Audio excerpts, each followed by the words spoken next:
The Green Bay Packers traveled to Cleveland to take on what is now the best defense in the NFL in the Cleveland Browns, and Cleveland upset them. 13-10, the final score in this one. Crazy scenes from Cleveland as this game came to the final seconds and as the clock hit 0. The top 5 graded players that we had for the Cleveland Browns, as it often is when they have a great game, it's their all-alien edge rusher, Myles Garrett, with a 91.6. But defensive tackle Malik Collins, who I'm going to get to in a second, also he is stacking great games this season 3 weeks in. 85.7 overall grade. Defensive tackle Shelby Harris, who had the block of the field goal at the end there, an 83.0. Safety Grant Delpit, a 73.9. Safety Ronnie Hickman Jr., a 73.5. And then Joe Flacco in this one, a 62.1 on Green Bay's side of things. Edge rusher Lucas Van Ness with an 89.8 at the top of the list. Right behind him was Micah Parsons with an 82.1. Linebacker Quay Walker, an 81.0. Defensive tackle Colby Wooden with a 76.2. Running back Josh Jacobs, a 73.4. And then Jordan Love in this game, a 59.0 overall offensive grade. Dalton, this was the game that knocked a lot of people out of their survivor pools. Couldn't be me. I'm not in one. Smart. What was your stat that told the story here for this game? You can't survive if you're not in a pool or something. We're still in beta with that one, but we'll figure it out. We'll work on it. We got a lot of sayings on this show. Anyway, no, I mean, honestly, this is just one that got away from the Packers. They were in an ugly defensive game in Cleveland. There's going to be a lot of these this year. They were up 10-0 with 10 minutes to go. The Browns did drive down, decent drive, get a field goal, and then it just starts to cave in from there. And I think you have to feel like if you're the Packers, you did just let it get away, right? The next drive after the Browns field goal, Jordan Love, 3rd and 3, throws a slant, gets picked off, kind of forced it, kind of predetermined the throw. That leads to a touchdown in the very next play from Quinshon Judkins. Then you have the Shelby Harris, Love drives him down the field. You have the Shelby Harris blocked field goal because that was the theme of yesterday. And then the Browns do just enough to get a 55-yarder of their own. Redemption for Andre Schmidt, who obviously missed the field goal that could have won the game against the Bengals in week 1. I think what sticks out to me a little bit, this Jordan Love interception, and Love's obviously going to get a boatload of flack for throwing it. Also there, though, on 3rd and 3, it's 10-3. The Browns have a little momentum. They get the field goal, but still only drove down for a field goal, and they haven't proven to you that they can drive down and score a touchdown. There is a part of me that wonders, despite it being 3rd down and 3rd and 3, right? Solid, maybe neutral-ish situation, and they couldn't block anybody. So I do wonder if they could have ran the ball there and just been, even if they didn't get it, been content to punt it away and just make him go 80 yards. Instead, return the interception to the 4-yard line, score on the next play. You're in a tie ball game, and the Browns have all the momentum. I do wonder if you really needed to throw the football right there.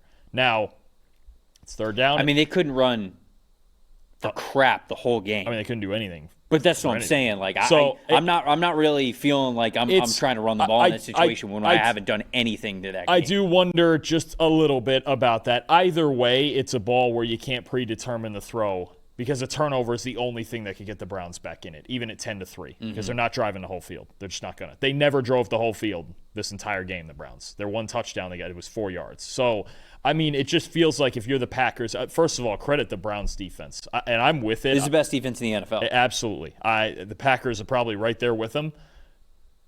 This Browns despite giving up 34 on defense to the Ravens, they didn't play a bad defensive game. Considering what they're saddled with on the offensive side, yeah, this is the best defense in football. And the Browns with this defense, they almost can't be the worst team in football. They just can't. Because this defense is so good. They're going to keep them in every single game they play in.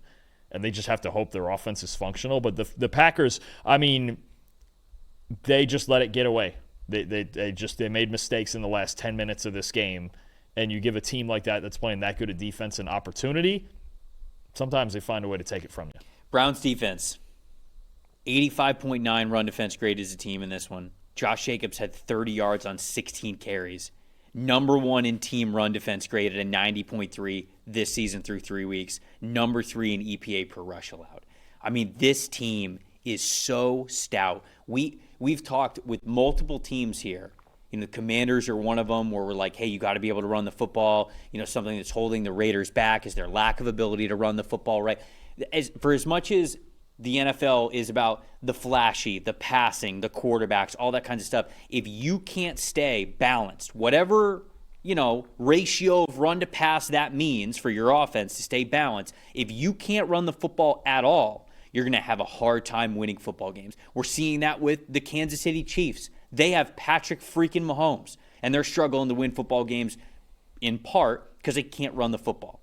When you play the Cleveland Browns, they put the clamps on you when it comes to running the football. They make you as one-dimensional as any team in the NFL is right now, and it's incredibly impressive to watch. Malik Collins is one of those players this year on their interior who's playing really, really well. He is my most impressive in this game. A 91.3 defensive grade on the season, a 91.7 pass rush grade. He is playing like a bat out of hell every single time that the ball is snapped. 70.4 run defense grade overall from him. Mason Graham is giving you some splash plays. Carson Schwessinger is flying into the ball right behind him in the second level. Isaiah McGuire, you've talked about being a really underrated player on this defensive line. Shelby Harris, a veteran in that defensive rotation. Obviously, Myles Garrett as well. But we talked about this last week against the Baltimore Ravens when they held, how many yards did King Henry get last week? Was it like 20 or something? Whatever it was. It was like nothing at way all. Below what it should have been for being Derrick Henry. And a reason why is not just the defensive line, not just second level, but we complimented the secondary players, the safeties, Grant Delpit, Denzel Ward, all of these guys. When these runs were bouncing to the outside, the corners were taking care of business. This is a total team effort, top to bottom, best run defense team in the NFL, and they have had, obviously the Bengals aren't the best test, but it kind of makes sense that you see the Bengals last in the NFL in terms of like rushing output when you know that week 1 they played this defense. Then you saw what they did to King Henry the next week. Then you saw what they did to Josh Jacobs the next week. Oh no! This has been all the way around. This has been early tested already, and they are very, very impressive. Oh no, they're gonna have a few. They're gonna have a few more like this where they just mess around and win a game like this because their defense is this good. This is unreal. Mason, you mentioned Mason Graham, Malik Collins, the highest graded D tackle in football that's played at least 40 snaps. It's ridiculous. Myles Garrett, of course, is second among edge defenders. Schwessinger and Devin Bush, 2 of the top 15 highest graded linebackers in the league. I believe it. Devin Bush is 7th, Schwessinger is 14th. No, they're loaded. If you play preseason expectations, offense, Joe Flacco, whatever you want, if you're an opposing coach and you're playing the Cleveland Browns, you're a little nervous because this team could just dominate you up front on defense, and that's exactly what they did in this game. I want to point out Shelby Harris. I know, actually, he came in under our 25 snap minimum. He played 20 snaps in this game, but for the block field goal and everything, wanted to get him in there as well. But 79.7 run defense grade. He's another one. 3 positive run D grades and 2 stops on just 10 snaps, and he had the block field goal. And I want to mention this with Jalen Carter, with Jordan Davis, with Shelby Harris, with Will McDonald. Those blocked field goals are not baked into the defense grades. We have separate special teams grades for that. So think about how well these guys played on defense. And then you throw the special teams, the blocked field goal part of it on top of it in a separate category. I had to point out, because again, it was the theme of the day. It was all these block kicks and special teams plays and everything like that. None of this end result doesn't happen without Shelby Harris also blocking that field goal. So credit to him as well. We getting some Jim Schwartz head coaching interviews this cycle. We didn't get any last cycle. Probably, if you're looking for defense. He's interviewed a lot, really. I think since he was fired from the Lions. What was that in 2013?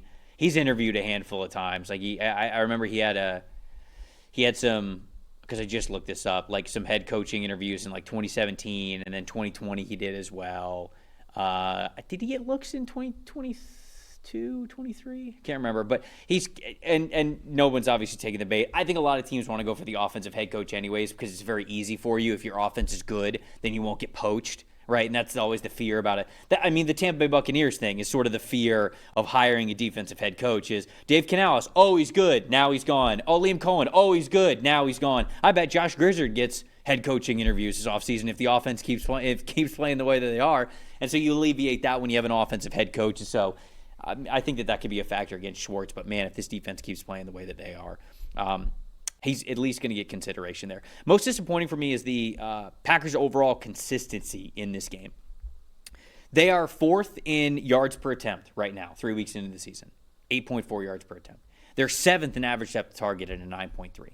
They have a high-octane offense, high-potential offense, high-flying offense. They have a quarterback that wants to push the ball deep down the field. You're going to have some weeks that are like this. You're going to have some peaks and valleys when your offense is sort of built for big game hunting the way that Jordan Love wants to. It's not going to be super methodical and repetitive every single week. And in reality, I think the Packers have the potential to win the Super Bowl this year. Absolutely. Timing is going to mean a lot for this team. If they walk into the playoffs and they're hot, I don't know if anybody beats them. But if they happen to have a lull, then I think that this team very clearly, like kind of we saw this past weekend, can be vulnerable. And that can be said, I think, for every team in the NFL. But specifically with Jordan Love, I watched a lot of him this morning as well because I knew that we would talk a lot about him. And even beyond the interception, I thought his day was very interesting because he can't stop throwing off of his back foot. He can't stop doing that fadeaway pass thing. And in this game, especially when he feels like, oh, they're coming, because they Right. were. The Packers had a 15 pass blocking grade as a team. He knew they were coming, and you could feel it sped up. But even on the plays where he had a clean pocket, he's either fading away or he's feeling ghosts. I know that's sort of like a taboo thing to say, but you could tell he's kind of like panicking. And Cleveland's got a great defensive line. It's understandable for this game, but it's something to monitor moving forward. Because if Jordan Love is going to continue to be this fadeaway jump shooter with all of his passes, and there was one play where I can't remember the in-game situation, but they had their slot receiver to his left, and it was a quick play that was in between, I believe, the apex, the slot defender, and then whoever the linebacker was. And Jordan Love actually completed this pass, but it was a lot closer than it needed to be because he chose to not step up and complete the pass with his momentum moving forward to fire it in there, and instead just faded away from where the pass was going, and he's able to zip it in there because he's got a lot of really good arm talent. But those are the little details where, okay, they might not get you in trouble. Obviously, they lost this game. They might not get you in trouble every week, but they might get you in trouble when you've got to win 3 or 4 games in the playoffs against 3 or 4 of the best teams that you're going to face all year. And so that's kind of the inconsistency with Jordan Love. And then I will have him under a microscope as the season goes on to see if he continues to throw the ball with throwing mechanics as if he's under pressure when he's not. Cleveland, good defense. I can understand it. I can understand being a little skittish. I really can.